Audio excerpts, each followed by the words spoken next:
Здравейте, аз се казвам Ани, имам юбилей. Днес ще разберете всички мои тайни. Аз съм приятеля на Ани, се казвам Венци и ние сме приятели от детската градина и знам, че тя понякога обича много да пръцка.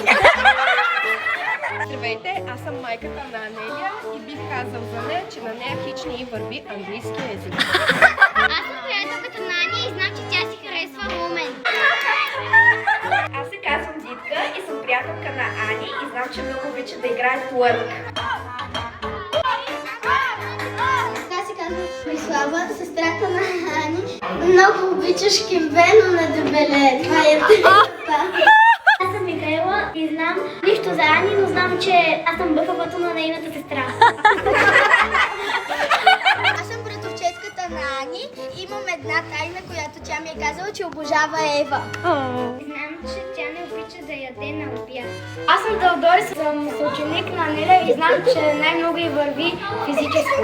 Аз съм другата братовчетка и знам, че Ани много обича гримира също като майка си. Аз съм приятеля на Анелия и знам, че тя много обича марките. Скъпите марки. Като от мани ли? Да, аз съм бъфавата на Ани и знам, защото любимата й храна е суши. Аз съм приятелката на Ани и аз знам, че тя обича парфюмите на шоколад. Сабрина Карпентър? Здрасти, аз съм приятел на Марини. Здравейте, аз съм таткото. Това е братчето Стефан. Знаем, че Ани не обича да помага на майка си, когато чисти.